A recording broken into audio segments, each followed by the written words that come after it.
Me llamo Samuel Martínez y este es un video del envejecimiento y la muerte celular, necrosis y apoptosis. El envejecimiento y la muerte celular.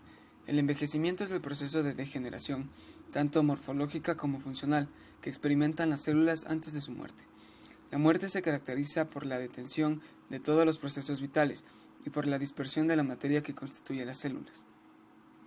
A la hora de tratar el envejecimiento y la muerte celular en los seres pluricelulares, es preciso distinguir entre células somáticas y células sexuales.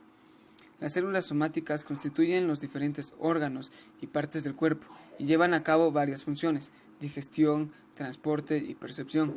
Con el paso del tiempo se degeneran y finalmente mueren. En cambio, las células sexuales o gametos, tras la fecundación, originan un nuevo individuo, al que transmiten el mensaje genético de sus progenitores. Este nuevo individuo, a su vez, lo transmite a la generación siguiente. De este modo, puede decirse que la estirpe de células que origina los gametos no envejece ni muere, como las células somáticas. Un ejemplo es que los cultivos que se siembran a partir de tejidos de individuos jóvenes se dividen más veces que los que provienen de individuos de más edad. Y los cultivos de tejidos obtenidos de especies de vida corta se dividen menos veces que los de especies de vida larga. El ADN contiene la información que regula el envejecimiento y la muerte celular. Esto es posible porque el ADN controla la acción de enzimas que degradan los componentes celulares y provocan la destrucción de las células. Necrosis y apoptosis. Al hablar de muerte celular, es preciso distinguir entre muerte por necrosis y muerte por apoptosis. La muerte por necrosis se produce cuando las células sufren una lesión que sobrepasa su capacidad de reparación de los daños sufridos. Se produce necrosis debido a heridas, por infecciones o por agresiones de agentes químicos.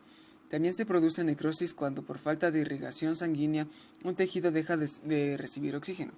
Por ejemplo, el aporte insuficiente de sangre al tejido o isquemia, un traumatismo, la exposición de la radiación ionizante, la acción de sustancias químicas o tóxicas, una infección o el desarrollo de una enfermedad autoinmune o de otro tipo. Una vez que se ha producido y desarrollado la necrosis, es irreversible. La muerte por apoptosis, también conocida como muerte celular programada o suicidio celular, es un proceso controlado por la célula misma. En un momento determinado activa una serie de enzimas que se encargan de su propia destrucción. La apoptosis es un proceso que tiene lugar de forma natural a lo largo de la vida de los organismos. Por ejemplo, en la especie humana, durante el desarrollo embrionario se produce la separación de los dedos por apoptosis del tejido que los mantiene unidos. En la dermis se generan los queratinocitos, células que se desplazan hacia las capas superficiales de la piel. Durante este desplazamiento, las células sufren apoptosis para llegar a la zona más superficial y formar una capa de células muertas que protege la piel. En los casos mencionados, la apoptosis se produce porque en el plan de especialización de estas células se incluye la muerte.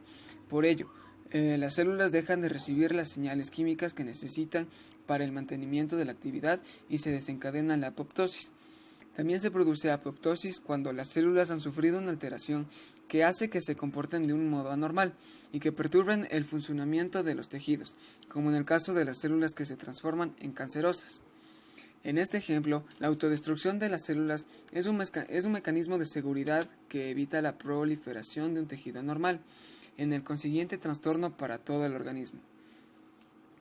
Otras causas de muerte celular proveniente de errores en el funcionamiento del sistema inmunitario, el cual identifica las células propias del organismo como agentes extrañas